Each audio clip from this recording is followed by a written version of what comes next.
All right, so let's just get to it here. So we've got a function here of sine inverse. This is not the traditional sine function where you input an angle and output a ratio. This is the inverse trig function, where here x is our ratio and y is our angle that comes out.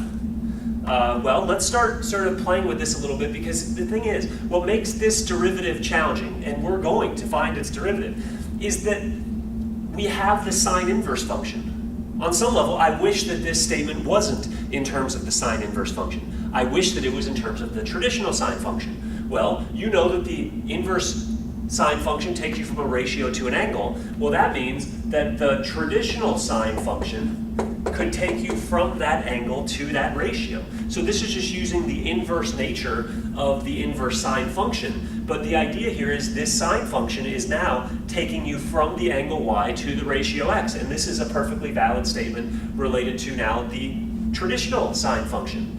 And this, to be clear, is an implicit function. It is not of the form y equals anymore, but that's okay, because we can take the derivative of this using our implicit derivative rules, which is to say, let's take the derivative of the left-hand side. What's the derivative of the sine of y? Well, that's going to be the cosine of y, but since we took the derivative with respect to y, we're going to tack on a dy. On the right-hand side, let's take the derivative of x. That's 1, but since we took the derivative with respect to x, let's tack on a dx.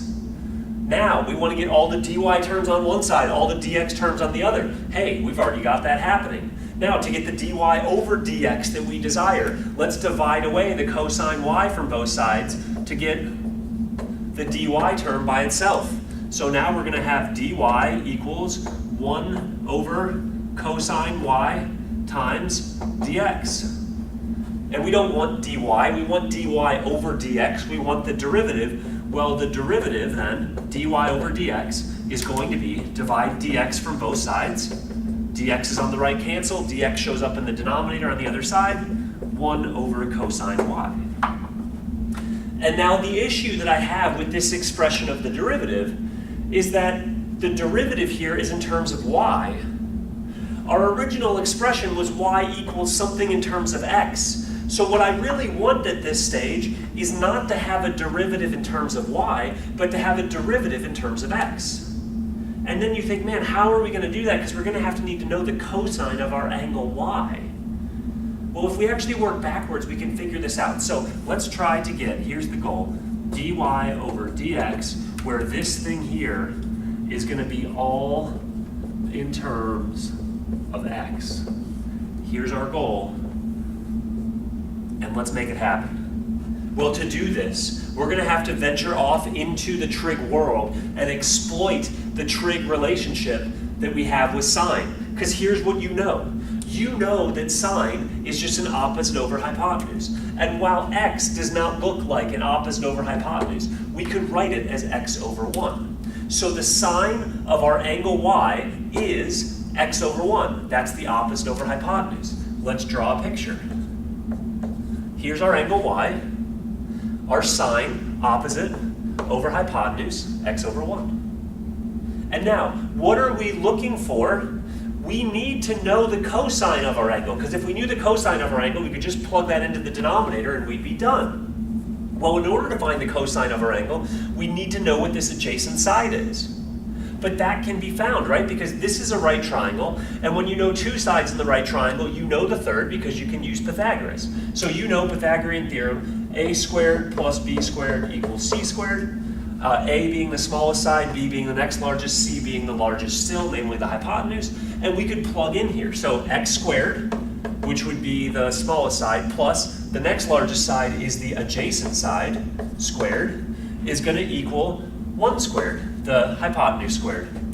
And we're trying to find this adjacent side. So in order to find it, let's get it by itself. So we know adjacent squared, subtract x squared from both sides, is equal to 1 minus x squared. 1, because 1 squared is 1, and let's just subtract x squared from both sides.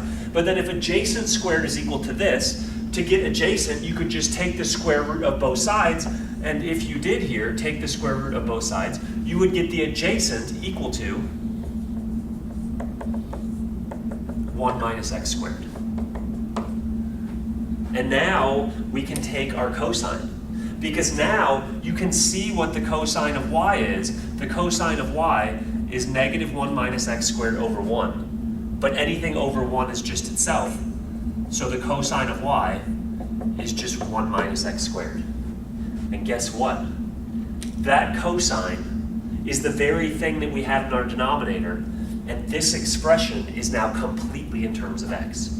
So if we replace cosine y with square root 1 over x squared, which we can because those two things are equal, we will get the derivative, dy over dx, equal to 1 over square root 1 minus x squared. And the long story short here is, if our original function is sine inverse, its derivative